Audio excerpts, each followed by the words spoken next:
여호수아 이야기 8번째 시간입니다. 기억의 돌이라는 주제로 말씀을 나누겠습니다.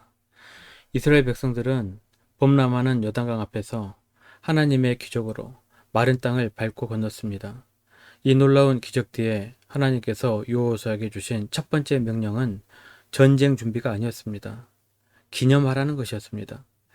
하나님 왜 이 중요한 시점에 싸움보다 기억을 먼저 말씀하셨을까요? 오늘 말씀을 통해 우리 삶에 세워야 할 세 종류의 기념돌은 무엇인지 함께 말씀을 나누고 싶습니다.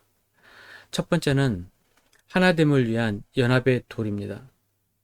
하나님께서는 먼저 이스라엘 백성 12지파에게 각각 한 사람씩 총 12명을 택하라고 명령하셨습니다. 그리고 그들에게 마른 땅이 된 요단강 한가운데 제사장들의 발이 굳게 섰던 바로 그곳에서 돌을 하나씩 가져오게 하셨습니다. 2절과 5절입니다. 백성의 각 지파에 한 사람씩 12사람을 택하고 그들에게 이르되 요단 가운데로 들어가 너희 하나님 여호와의 궤 앞으로 가서 이스라엘 자손들의 지파 수대로 각기 돌 한 개씩 가져다가 어깨에 매라. 왜 12개였을까요? 이는 이스라엘이 12지파로 이루어진 하나의 공동체임을 상징합니다. 이스라엘의 역사를 보면 그들은 작은 오해나 이기심으로도 쉽게 분열될 수 있는 연약한 공동체였습니다.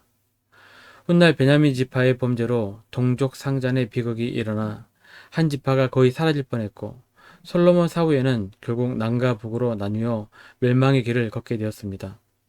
하나님은 이 사실을 너무나 잘 알고 계셨습니다. 그래서 약속의 땅에서 시작하는 첫걸음부터 너희는 하나라는 사실을 각인시키고자 하셨습니다. 어느 한 지파도 소외되거나 특별한 권리를 주장하지 않고 모든 지파가 함께 이 기적에 동참했음을 보여주는 것입니다. 이 12개의 돌은 각기 다른 지파에서 왔지만 길갈이라는 한 곳에 모여 하나의 기념비를 이루었습니다. 저는 공동체는 퍼즐과 같다고 생각합니다. 모든 조각의 모양과 색깔은 다르지만 각자의 자리에서 서로 맞물릴 때 비로소 온전한 그림이 완성됩니다. 어느 한 조각이라도 빠지면 그림은 미완성으로 남게 됩니다. 교회도 마찬가지입니다. 우리는 각기 다른 모습과 은사를 가진 지체들입니다. 하지만 그리스도 안에서 우리는 한 몸을 이룬 공동체입니다.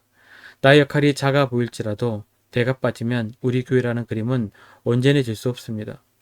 하나님께 세우신 지도자의 질서에 순종하며 기쁜 일도 힘든 일도 함께 나누고 서로 세워줄 때 우리는 비로소 분열을 막고 하나님이 기뻐하시는 하나됨을 이룰 수 있게 됩니다.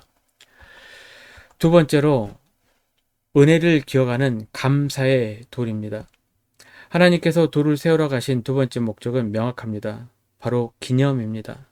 6절 7절입니다. 이것이 너희 중에 표징이 되리라.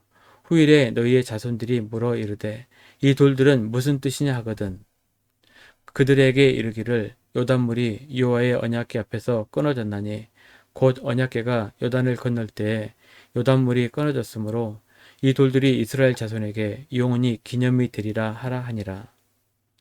이 기념비는 단순히 과거의 사건을 기록한 역사책이 아닙니다.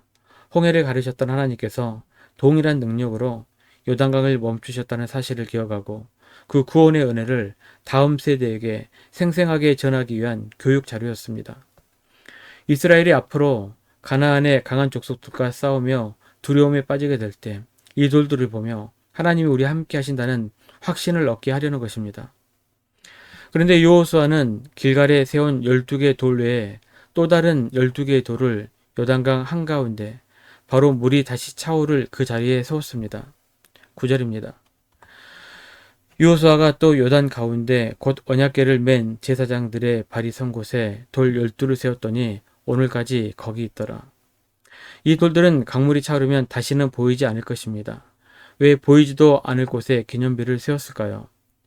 길갈의 돌들이 모든 사람과 후손들에게 보여주는 공적인 기념비라면 강물 속의 돌들은 오직 그 기적을 체험한 이스라엘 백성의 마음속에 세워진 개인적인 기념비입니다. 눈에는 보이지 않지만 요단강을 볼 때마다 그들은 강바닥에 잠겨있는 돌들을 떠올리며 그날의 감격과 하나님의 은혜를 마음속 깊이 되새겼을 것입니다. 우리에게도 길갈의 돌과 강물 속의 돌이 모두 필요합니다. 길갈의 돌은 우리가 비유하자면 주일 예배 함께 모여 찬양하고 말씀을 나누며 서로의 삶 속에서 역사하시는 하나님을 공개적으로 찬양하는 것과 같습니다. 강물 속의 돌은 나만이 아는 고통의 순간에 눈물로 기도했을 때 주셨던 위로, 절망의 한복판에서 붙잡아 주셨던 주님의 손길, 아무도 모르는 나의 연약함을 용서해 주신 은혜들의 기억들입니다. 이 마음속 기념비들이 우리를 어떤 어려움 속에서도 흔들리지 않게 붙드는 믿음의 닻이 될 것입니다. 여러분의 마음속에는 어떤 기억의 돌들이 세워져 있습니까? 마지막 세 번째, 진심이 담긴 초라한 돌입니다. 마지막으로 이 기념비의 모습을 상상해 봅니다. 한 사람의 어깨에 메고 올 정도의 돌이었습니다. 우리가 기념비하면 이집트의 거대한 피라미드가 생각납니다. 그런 피라미드나 웅장한 신전과는 비교할 수 없는, 어쩌면 멀리서는 잘 보이지도 않는 작은 초라한 돌모델이었을 것입니다. 우리는 흔히 하나님을 위해 뭔가 크고 대단한 일을 해야만 그분께서 기뻐하실 거라고 생각합니다. 사람의 눈에 띄고 세상이 인정할 만한 업적을 남기고 싶어 합니다. 하지만 하나님은 기념비의 크기나 화려함에 감동하시는 분이 아닙니다. 하나님께서 중요하게 보신 것은 그 돌에 담겨 있는 의미와 그것을 세우는 백성들의 마음이었습니다. 만약 이스라엘이 거대한 기념비를 세웠다면 그들은 자신들의 업적을 자랑하며 교만해졌을지도 모릅니다. 그러나 하나님은 평범한 돌들을 통해 모든 영광이 인간의 노력이 아닌 오직 하나님께 있음을 분명히 하셨습니다. 이것은 마치 어린아이가 서툰 솜씨로 그림을 그렸을 때 부모는 그 그림을 평생 소중히 간직하는 것과 비슷합니다.